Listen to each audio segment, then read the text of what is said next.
फातिमा की रानी माँ, प्रभु यीशु की माँ, आसरा तू ही है माँ।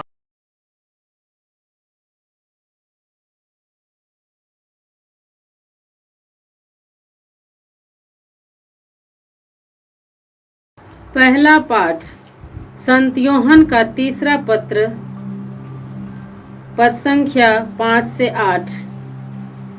प्रियवर, आप भाइयों के लिए और ऐसे भाइयों के लिए जिनसे आप अपरिचित हैं, जो कुछ कर रहे हैं वह एक सच्चे विश्वासी के योग्य ही है।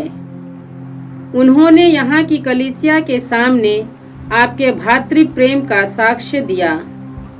यदि आप उनकी अगली यात्रा का ऐसा प्रबंध करेंगे जो ईश्वर के योग्य हो तो अच्छा काम करेंगे, क्योंकि वे मसीह का कार्य करने निकले हैं और गैर ईसाइयों से कुछ नहीं लेते। इसलिए ऐसे लोगों का सेवा सत्कार करना हमारा कर्तव्य है, जिससे हम सत्य की सेवा में उनके सहयोगी बन जाएं। प्रभु की वाणी। ईश्वर को धन्यवाद। अनुवाक्य। धन्य है वह जो प्रभु पर श्रद्धा रखता है।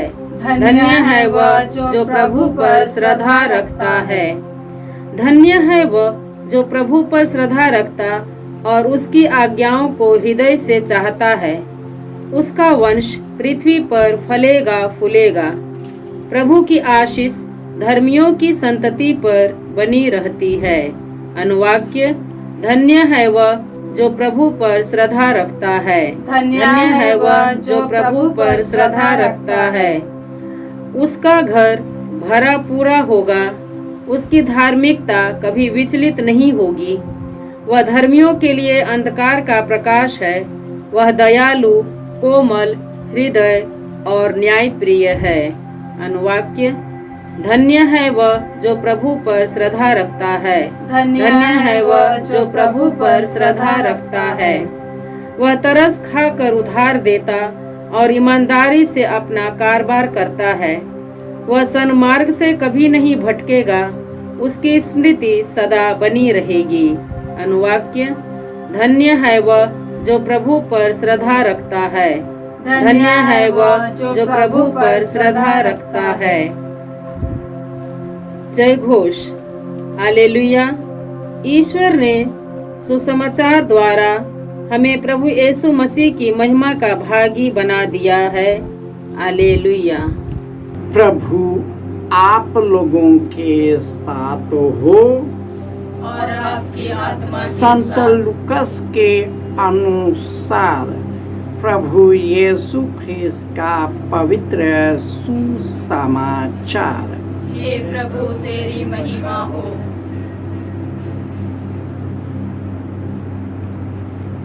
अध्याय 18 पद संख्याएं 1 से 8।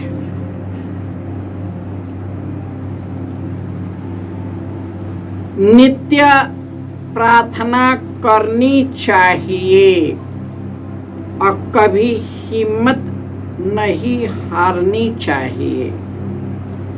यीशु ने यह समझाने के लिए उन्हें एक दृष्टांत सुनाया। किसी नगर में एक न्यायकर्ता था जो न तो ईश्वर से डरता और न किसी की परवाह करता था। उसी नगर में एक विधवा थी। वह उसके पास आकर कहा करती थी, मेरे मुद्दई के विरुद्ध मुझे न्याय दिलाइए। बहुत समय तक वह अस्वीकार करता रहा। बाद में उसने मन ही मन यह कहा, मैं न तो ईश्वर से डरता और न किसी की परवाह करता हूँ, किंतु यह विधवा मुझे तंग करती है, इसलिए मैं उसके लिए न्याय की व्यवस्था करूँगा, जिससे वह बार बार आकर मेरी नाक में दम न करती रहे। प्रभु ने कहा, सुनते हो कि वह अधर्मी न्यायकर्ता क्या कहता है? क्या ईश्वर अपने चुने हुए लोगों के लिए, जो रात दिन उसकी दुहाई देते हैं, न्याय की व्यवस्था नहीं करेगा? क्या वह उसके विषय में देर करेगा?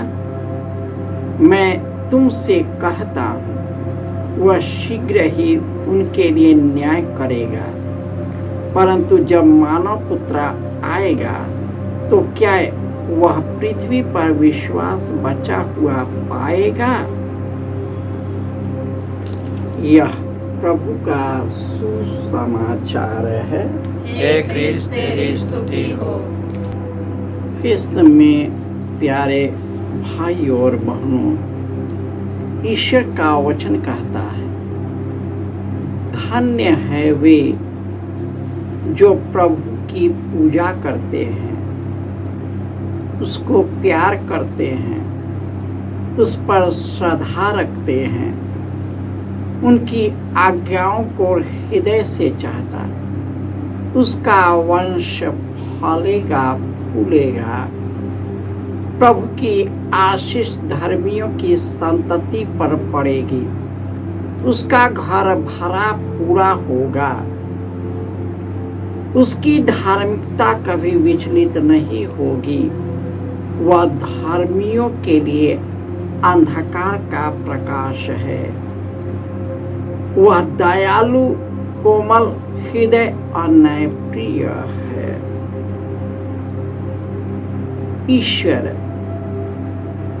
सब पर दया करता है, और जो कोई भक्ति भावना से उससे विनती करता है, ईश्वर उसकी प्रार्थना सुनता है। हमारा जीवन जो है, एक दूसरे की सेवा सत्कार में एक सहयोगी अपवित्र सेवा के रूप में होनी चाहिए, जो हमें सत्य यानी ईश्वर की ओर ले जाता है। प्रभु यीशु अपने जीवन, दुख भोग, मृत्यु और पुनरुत्थान के द्वारा ईश्वर के गहरे प्रेम को हमारे हृदय में विरोपित किया है। इसलिए दुख और विपत्ति के समय हार नहीं मानना है। नित्य पूरे हृदय आत्मा से प्रार्थना करती रहनी है। कभी हिम्मत नहीं हारना चाहिए। यीशु एक ऐसे न्यायकर्ता के बारे में बताते हैं कि वह न तो ईश्वर से डरता, न किसी की परवाह करता है। वह एक दुष्ट व्यक्ति था।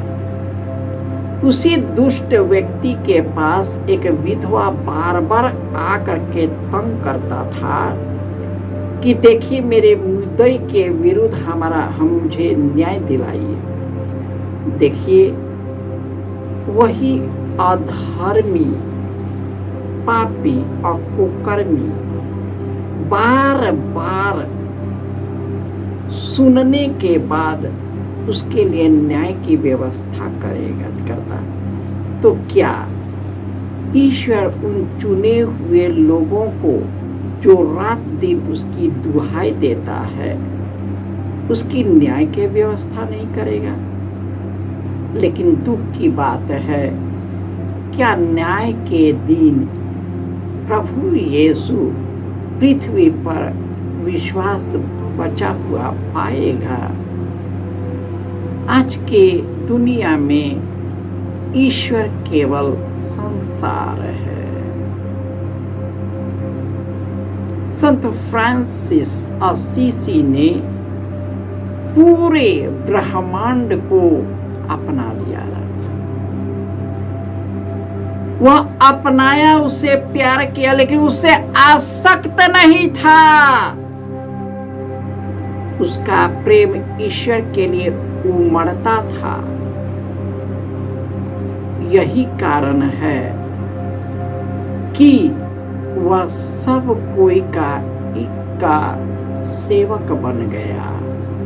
वो सबों को गले लगाता था, पूरे ब्रह्मांड को अपना बना लिया, अपने आप से निकलकर ईश्वर के लिए समर्पित हुआ। और ईश्वर जो उनके पास निरंतर आता है उसका कभी परित्याग नहीं करता। हमारी जिंदगी में भी ईश्वर कई तरह के चमत्कार किया है। ऐसा नहीं कि हम भक्ति से जाते, फिर भी एक एहसास है कि उसकी ताकत सर्वोत्तम है। वही हमको अपने सत्कर्म की ओर ले चलता है, इस दुनिया के बुराई और प्रलोभन से निकाल लेता है और अनंत जीवन और अनंत शक्ति से और अपना आत्मा से हम लोगों को भर दिया है, ताकि हम सबों की सेवा में अर्पित कर सके, जैसे यीशु ने हमारे लिए अपने आप को अर्पित कर दिया है। जय यीशु।